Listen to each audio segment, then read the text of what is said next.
Hi, my name is Lee Gitzis. I'm the Pre-Sales Enterprise Architect at Com Solutions. Welcome to Tech Tips. For today's Tech Tip, we're going to talk about Citrix Storefront and Zen Desktop multi-site availability.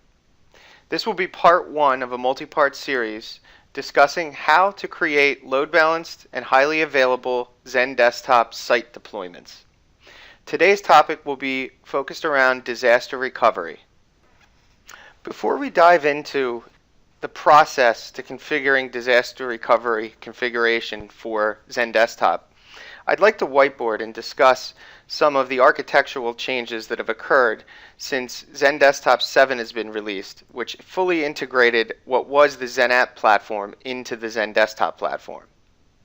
Zen Desktop previously was built on an architecture called IMA, which served as the foundation for over a decade. This architecture provided a specific build and a specific way that we would configure disaster recovery and high availability for multi-site deployments. With Zen Desktop, a deployment called FMA was developed and released with Zen Desktop 5, which had a completely different concept as far as how the what they call in Zen Desktop sites interacted and how they had to be built for high availability, which was different from IMA. So what we're going to do here is we're going to discuss the fundamentals of IMA and how it relates to disaster recovery, and then contrast it with what we're looking at now with FMA and how that relates to disaster recovery. So what we have depicted here on the board are two Zen App deployments in two different data centers. And for a high availability multi-site deployment, we have a couple of options as far as how we want to handle that. The first option is to have two completely separate farms. What distinguishes a farm is a data store, which is housed on a SQL database. The other components, base components of the deployment, are generally a data collector, which is a dedicated Zen App server, the Zen App application servers, or desktop delivery servers for published desktops, and a web interface server. The web interface server is the front end to the environment where users come in and enter. There can be more than one. They can be load balanced. The data collector manages the Zen App environment and really dictates where users are going to go to the best available resource. In most cases, XML and STA management configurations are on the data collector too. In largely scaled environments, it might be on independent servers, but in this example, in this hypothetical, everything for management-wise is on the data collector. Behind it is a SQL server that contains the data store, which houses all the config data. In a deployment such as this, we may have a SQL mirror or SQL cluster in each data center to provide higher availability with SQL. We may have second data collectors and web interface servers and things such as that as well. What we need is intelligence and a way to handle user mapping for this type of deployment. And what we would traditionally do is use web interface and a technology called user roaming, where based on group membership, I could dictate what the primary farm is for end users. Both farms would be identically configured. Both farms would be presented to both web interface servers, and then group membership would determine what icons I see. Users would come in, the rule would be checked, and an A data center user would be sent to data center A, and a B data center user would be sent to data center B. Should a failure occur, they would fail over to the other data center and then fail back when the resources came back to life. The advantage here was I could have the highest levels of availability, I could have distinct deployments that are not dependent on each other, and I could have the users routed to where the appropriate location is. The disadvantage is that it's not very intelligent, so user roaming wasn't aware of existing sessions that were open. User roaming wasn't able to load balance. It was really just an up-down, move, don't move. So it also presented questions with how do we fail back. Generally, you didn't want to do it in automated fashion, things of that nature. With Zen App, though, we had one advantage that gave us the ability to do DR in a slightly different way. One of the nice things about Zen App is that every single server that had XenApp and IMA installed had a local copy of the database as it pertained to them. So what that meant is that I could have a complete database failure and my end users could function as normal. My end users could connect to new sessions, launch applications, launch desktops, and work as they normally would. So what this means to us is we have a little bit of flexibility, and we could do a multi-site SQL mirror or cluster. The risk of losing SQL completely is much lower because of the fact that I can survive without it for a certain amount of time. The only thing I lose by losing SQL in an IMA deployment is the ability to manage the environment. So I would lose access to the management console to kill disconnected sessions, things of that nature. But for end user perspective, everything functions as normal. So this gives us the ability to take one farm and spread it across both data centers.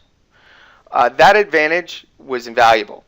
I could have one deployment, one set of configurations, and use policies within Citrix to dictate where users are going to go for primary, secondary site, failover, things of that nature.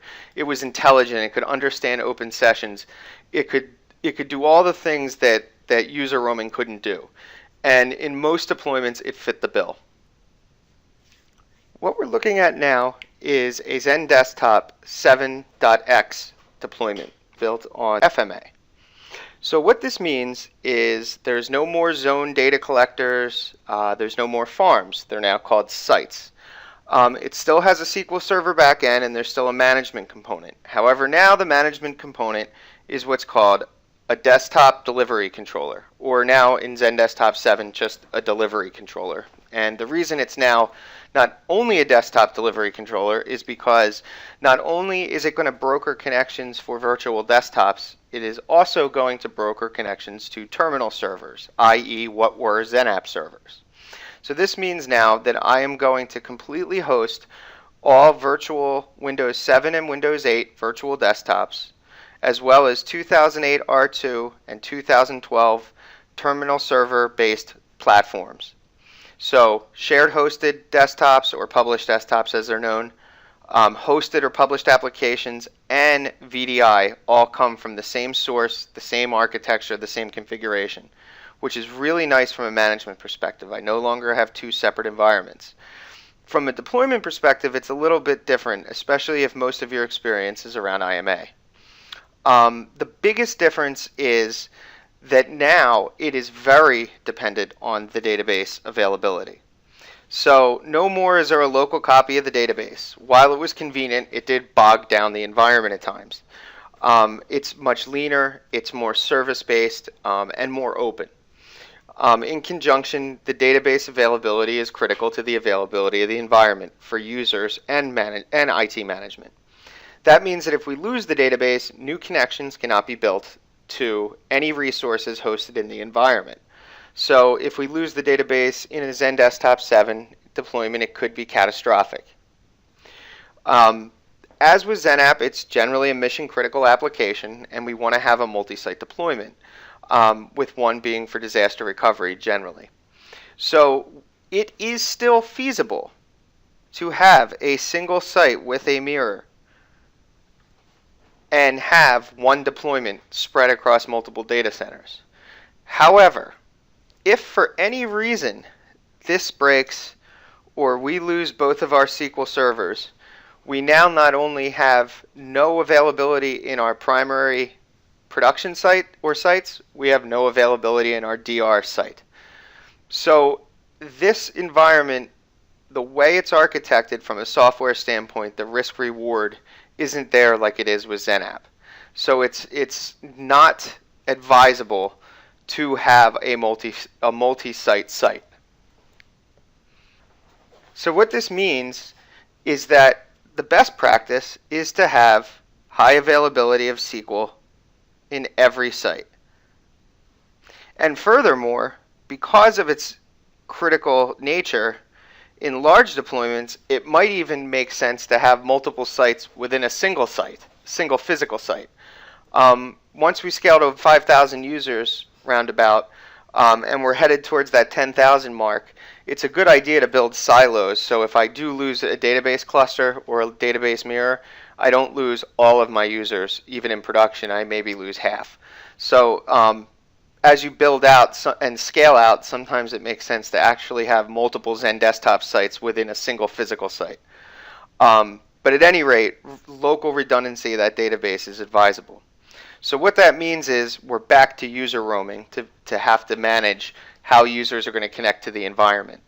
Up until the latest revisions of Storefront, we've had to rely on web interface for that. Now with Storefront, the functionality has been built in and improved. So Storefront now gives me the ability to do a couple different things. One of the main factors is Storefront is now more intelligent. So it's unified. I can basically build a collection of Storefront servers that all have the same information and communicate with each other. Furthermore, they have much more visibility into what's happening on the Zen desktop side of things. So in a deployment such as this, I can load balance connections coming in. I can still do user roaming and dictate what site is the user's primary site, but I can also load balance and have it be active-active. It's also intelligent enough to understand that in a load balance connection, if I have this desktop open down here and I disconnect, even though this site might be better available or next available, I'm still going to send the user down here instead. So it's aware of session state in a load balance configuration. It also is more aware of what's happening on the desktop side of things. So if I have no more desktops or servers available, even though my delivery controller's up, I'll still send to users down here because I know there's resources available down here. So it's much more intelligent than the web interface was in that regard. It also has disaster recovery functionality. So beyond just load balancing and having good, better, best as far as which farm to connect to, I can also say this farm, a particular farm, is dedicated, or excuse me, a particular site is dedicated specifically to disaster recovery and fail the environment completely down to that if nothing else is available. So it has much more flexibility than it traditionally would have in the old web interface days. What we're going to demonstrate today is strictly around that disaster recovery component. The next video in this series will get further into the load balancing and the more advanced aspects of the configuration. Moving on to our example. Here we have two desktop controllers and two distinct Zen desktop deployments, labeled as Site A and Site B. Each deployment contains its own storefront instance, its own delivery controller instance, and its own SQL Server instance. So they're completely separate, segregated environments. What we're looking at here is the Site A DDC configuration. We're using Windows 7 desktops in this example. However, this functionality is not limited to VDI. A Windows 2008 R2 server, 2012 or 2012 R2 delivery platform serving up hosted applications or published desktops would function in the exact same manner, as well as a different VDI platform such as Windows 8 or 8.1. In this instance, we have two registered virtual desktops that are going to be waiting for connections and ready to go. The Citrix storefront servers are configured as a server group, so their configs are replicating to each other. As we can see here, they're healthy. There's no access gateway in this deployment. It's just username and password authentication, and there's one store configured with the default configuration of Citrix Store. Over in Site B, you'll see that the configuration is identical. One of the things to take note of is the delivery group is exactly the same. Because your deployments are going to be aggregated, you don't want users to end up seeing different icon names and icons when they connect, depending on which site they get. So it's critical to ensure that you use the exact same icons for applications and desktops as well as names, so the experience is consistent throughout. Again, my Citrix storefront is here and it's configured, it's part of the group, so the configuration is going to be identical. In order to configure high availability and, for our example today, disaster recovery, we have to go into the configuration file for the store. Unfortunately, there's no GUI-based method to be able to perform the configuration at this time. So if we browse to C, inetpub, www.root, Citrix, and in this case store, we'll see there's a web.config file. When we open the web.config file, we'll see that there's this section here in the default file, Resources Wing Configurations. What we'll need to do is insert the following into that section. And what this is the parameters that define how load balancing and or failover is going to occur. There are several different parameters that we need to modify. One is what's the name of this configuration. 2, the user farm mapping. So what are we going to name this? This model and configuration stems from the user mapping functionality of web interface. So some of the base principles still apply. After that, we define the username or group name and security identifier of that group that this is going to apply to. One of the key things here is that, as you'll see in our example, if this is something that's going to be global, we just use the everyone group. Equivalent farm set name and load balance name. So this is really where we're going to take a group of sites or farms, as you're seeing here again, carried over from legacy web interface, and define the grouping of them with a name. And then we're going to identify how they load balance. So we have two options. We can do standard load balancing, where it's going to go farm to farm, site to site, without any particular priority or order. Or failover, which means it's going to exhaust the first one until there's no more resources available, desktop or application, and then move on to the next. In this section here is where we define that group with an aggregation group name, and then below that is where we identify the farm name. So we would list all of the farms that are part of that aggregation group. Backup farm is strictly the DR. So the backup farm is the farm that's your disaster recovery site. Now, one of the questions that will happen is, well, what's the difference between failover and backup?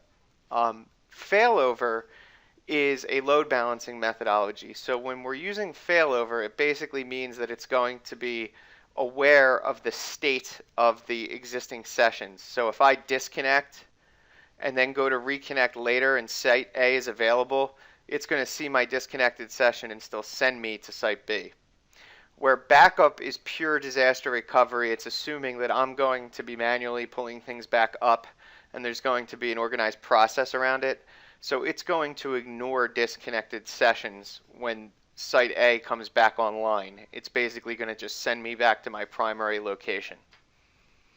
In conjunction with this, I can also define specific static farms. So if I have a site that maybe needs to present specific applications that's not part of an aggregation group necessarily, I can add that in there as well.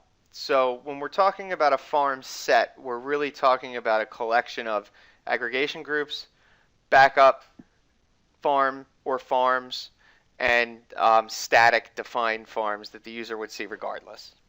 So for our example and this demonstration, what I've done is I've pasted in that configuration parameters, and I've defined certain aspects of it, such as the group name, which in this case is everyone, the load balance mode, and the site, which in this case is site A. And although load balanced, it's really only one farm. And again, as I said, this is the specific farm name that's listed within the delivery controller.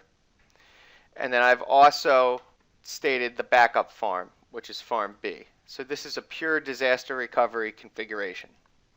One other thing to note, going back to the storefront, The names of the farms come from the delivery controller configuration within Citrix Studio. So you'll see here the name is Site A, the name is Site B. This is what we define in that script. So now that we've run through the configuration, we're going to test it.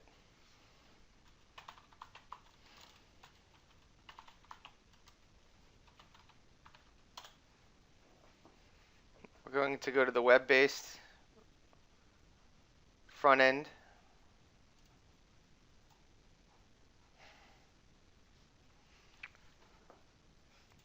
At the prompt, we're going to enter the domain name and username as well as the password.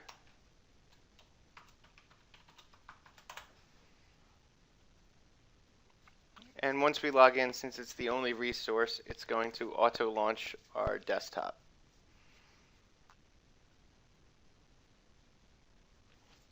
Upon logging in, I'm going to open a command prompt.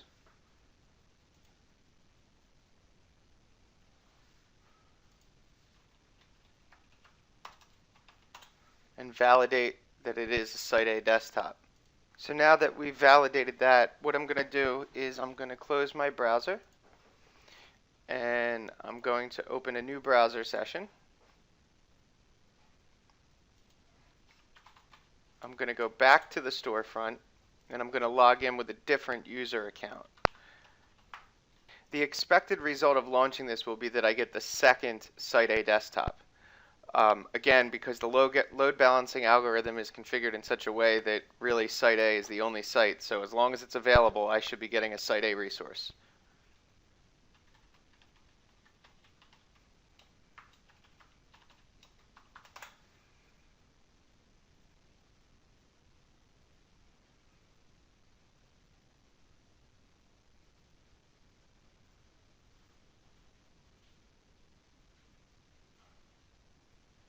So again, we're going to open a command line.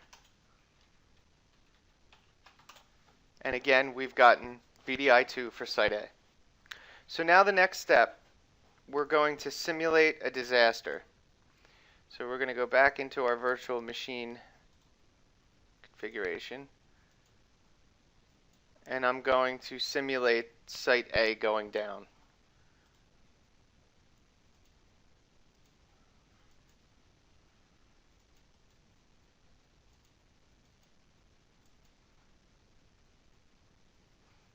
Okay, now that Site A is completely down, we're going to open a new browser session. We're going to go to the same URL. For this example, I have round robin DNS configured. We're not using load balancing. Load balancing is the preferred method.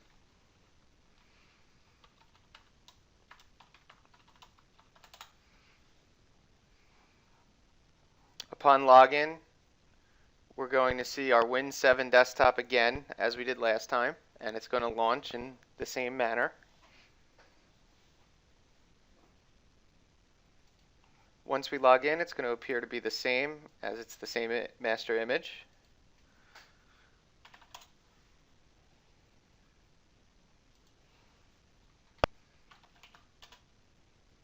We're going to open a command prompt and type hostname and validate that we now are connected, in fact, to Site B. So we have successfully witnessed an automated failover to our disaster recovery site. For the final step, just to validate that it's going to fail back, we're going to bring Site A back online and live.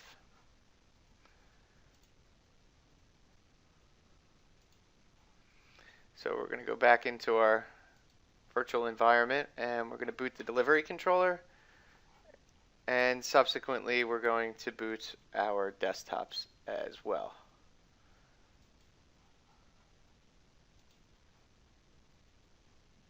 Our Site A resources have successfully booted. So now we're going to log in and validate that everything is available and functional.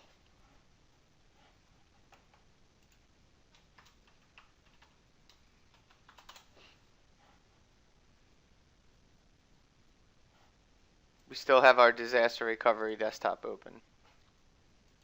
I'm going to relaunch Citrix Studio on Site A's delivery controller and validate that the desktops are available. And we're going to validate that the two machines are available. And as you can see, even though Site A has come back to life, I haven't been kicked out of my Site B desktop. So my end users aren't going to have to deal with that discomfort. I'm going to disconnect from my session, close my browser, open a new browser session, and head back to the storefront. Log in with the same user account, and once again authenticate and launch my desktop.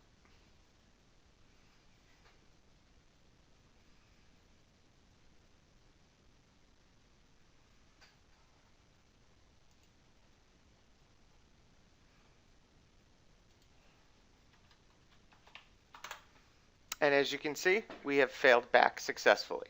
As I stated before, this is expected behavior. Even though I disconnected from my old session and it's hanging out there in the DR site, because we set this up as a disaster recovery site, once the primary site is back up, the production site, you do fail back to it regardless. It ignores session state. Its only function is availability. Had we set this up for load balancing, where we did failover, then it would be site aware, and that's where we're going to move into the next demonstration and our next video in the series.